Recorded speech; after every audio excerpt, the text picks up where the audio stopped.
Hanson here. I've been watching some clips of different people just talking about the political scene and all the rest of it. And I was thinking to myself, what is wisdom? When we're looking at someone that has wisdom, we can feel it. There's something there about their energy that is very calming. You say to yourself, well, if there were a fire, I would follow them out of the building because they're not the ones setting the fire. And I did a little bit of looking around at words, and wisdom is also called astuteness, erudition, penetration, perspicacity. Oh, I love that word. It's so beautiful.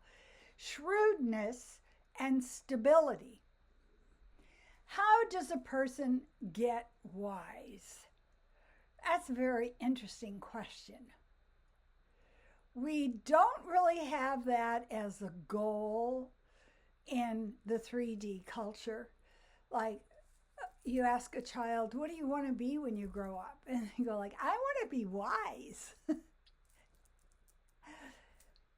But when we're around wisdom, when we're around people who have so much grounding, so much centeredness, so much authenticity, that we feel like we're standing in a monsoon and they're holding this umbrella that is protecting us from the chaos of weather and rain and unpredictability. So that's an interesting thing to look at about how does one pursue wisdom. And the first thing I have to say about that is you don't pursue it. If you're chasing after wisdom, you'll never be wise. The reason for that is most people who achieve wisdom do it through a very gentle, settled, just stable place. They're able to go through things that are happening in their lives and say, oh, what am I supposed to learn from this?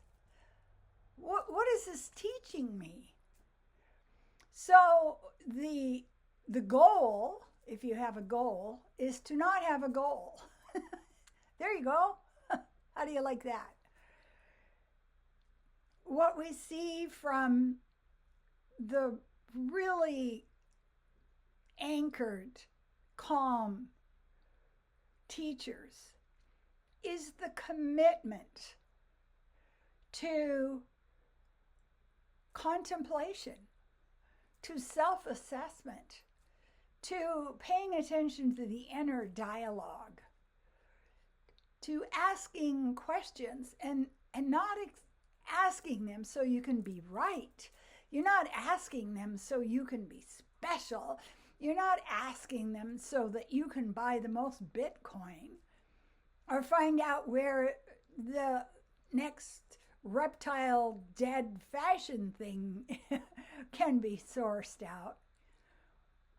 We ask questions with wisdom when we approach them as if they were a wildcat in the jungle. Carefully, carefully, carefully. We just go up and we're going like, okay, maybe I can sneak up on this. And a lot of times time gets in our way because that's how we are enslaved in the 3D reality, is with time. Not everything is a foot race. Just a little note there. Not everything is about the fastest, the fleetest, the people who are putting in the most effort. A lot of times the things that have happened to me in my life that have brought me wisdom were when I was quiet, when I sat with a lesson, when I crept up on a lesson. And so the practice of not trying to be right is the first lesson that you can learn. Really putting a frog on your tongue will prevent stuttering. So this is the truth. This is science. But it's not true anymore because we don't believe it anymore. Is the sun the center of the universe? Is the earth the center of the universe? Are there angels dancing on the head of a pin? Should I bleed everybody that has any kind of illness? And we look at all these beliefs. We look at all of these truths that we were carrying as arrows in our quiver. And we realize that it changes. The more we learn, the more our paradigm of what the universe is, what truth is, what is real, what isn't real, shifts. So you become like a person who's riding a log. You know the old logging system? You ride the log down the turbulent river, and the only job you have is to stay balanced. How do you stay balanced? You stay balanced by not being afraid of learning. Big one. I learned something new today. And I'll tell you, my default setting for so many years was, you can't tell me that. I've got a basket to gather wisdom and I've got my hand over it. No, you can't tell me that. I don't believe it already, so don't try and give it to me. And then you get to a place with meditation and breath work and spiritual practice where you realize that every single moment you're being taught something new. And if it contradicts what you believed in the past, then what you do is you stay balanced on the log. You don't argue with a new truth, because what you're doing is you are not allowing yourself to get wisdom. What Shaw said, I think, is so beautiful. When I was in grade 8, I read every single one of George Bernard Shaw's plays because that's the way I go. I get into something, I want to learn it, I want to experience it, and I get all of it. I read every play out loud to myself, laying on my stomach on my chenille bedspread with the roses on it. And he said, we are made wise, not by the reflection on our past, but by the responsibility of our future. I think this is really excellent to parse and to go through. We are made wise. So that's a passive voice. It means there is a force in the universe, there is a force in our lives that is attempting to make us wise. And if we're obdurate, hard-shelled, shut off, and our self-esteem depends on being the person that knows it, then we cannot be made wise. Looking at your past, and I call this driving by looking in the rearview mirror. There's no windshield up front of your vehicle. You can't see the road. You can't see, if the mountain goats are hopping across the pavement. You're just looking behind you. And it's just like being right. I have to be right or I don't have value. So I will hold on to a belief that was held in the past, rigorously with clenched knuckles. Can I clench them?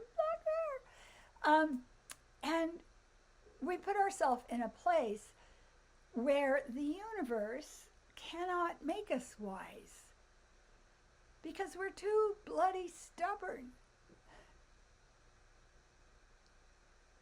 So looking at the past, it's okay if you're trying to see what the lesson was. Like, oh, if I had known this, I wouldn't have left the burner on. If I hadn't noticed that when it was turned off but the light was still on, that it was still on. So I learned this. It's not obsessing about the past. It's not looking at the past to see what a victim you are. Oh my God, everything was horrible. All these things happened to me. I went through all this.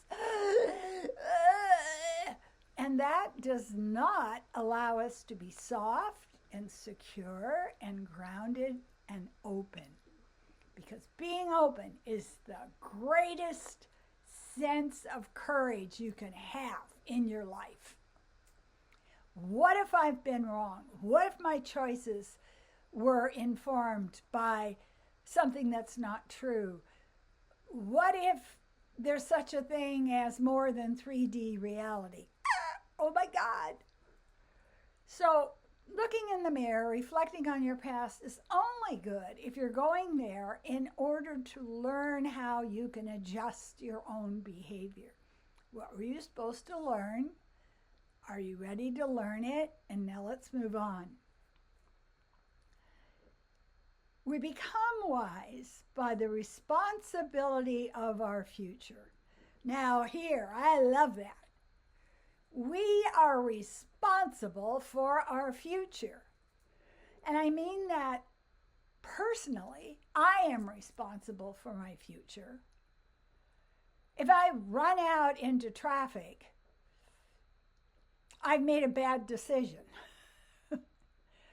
You know, if I am trying to eat paste from a jar with scissors, then I am the one that has created the difficulty. And so we look at our future. We look at it as if it's a blank canvas. Here it is. This is our future.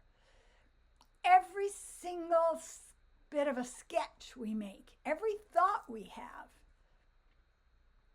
every single concept that we're carrying in our head is creating that future. How do you become wise? You become wise because you're willing to let go of all of it. You're willing to let go of the belief that a wart-covered frog on your tongue will keep you from stuttering. You're willing to let go of the belief that all of your problems are because of some group of people who speak a foreign language and smell different because they eat different food. We let go of the belief that I am always right. Oh, yes. Everything I pick up and put in my pocket is gold. We let go of the belief that I made a vision of my future and now I'm not open anymore. That's the problem with vision boards. Did you know that? The problem with vision boards is you are, let's say you're a growing child spiritually. You made a vision board based on what a 4-foot tall person could do. And now look at you. You're 6 feet tall. So that vision board was nothing more than sending out a rope from the ship you're on right now. What if in the future you grew and your ability to have a fuller, happier, more grounded, just more satisfying life was something you couldn't even see when you were just 4 feet tall? And now you can see it. But first, we have to protect our spirits so we're capable of learning. So we're capable, and here it is, here's the big one. If you go to the county fair and you pick up the hammer and you hit the gauge and it goes all the way to the top, what you're going to hear when it bings is optimism, trust, love. Hey man, I did it. I hit it and it binged. So this is a goal right now. It's chaotic. A lot of things we used to believe are true, we find out aren't true. A lot of the ways that we're supposed to move through the world, we're finding out were not good. But if we're in a place where we're grounded and our goal is to grow, then we allow lessons, we allow learning. We even allow ourselves to make mistakes. We even allow ourselves to forgive ourselves for doing something doltish in the past, like yesterday. And so this is the real message on the earth right now is it's a really dandy time to be growing your wisdom. But first, you have to figure out what you need to let go of. So there's room in your notebook for the new messages coming in. You haven't used up all the pages scribbling about I'm a victim and everybody hates one another and only these people are good enough. And we just get a fresh notebook and make sure there's space to put in the things we're learning. It's a really good practice for you to look at what you learned today, what you learned yesterday, and recognize it. Be aware. Something as simple as, I really like turquoise. Have you noticed? I'm just letting in the information that maybe turquoise is a great color. So I will say this to you, if you want life coaching, if you want radiant life coaching, if you want to learn how to calm yourself the hell down as we go through these things, how to set an intention that is the kind of intention you can let go of when you have a higher intention or a bigger intention. Get a hold of me, we'll drop a contract. And you have my channel, my psychic vision to help you see where you want to go next. Thank you so much for subscribing to my videos. I'm so happy. One video got 2,000 views. Another one is over 1,000. People are finding a way to learn something, and hopefully it will help them achieve wisdom. Do subscribe to my channel while you're watching. Share it with a friend who's walking along a rock-strewn path in the dark and keeps stubbing their toes and thinking that the path is doing it to them. They just need a little more light. I appreciate you.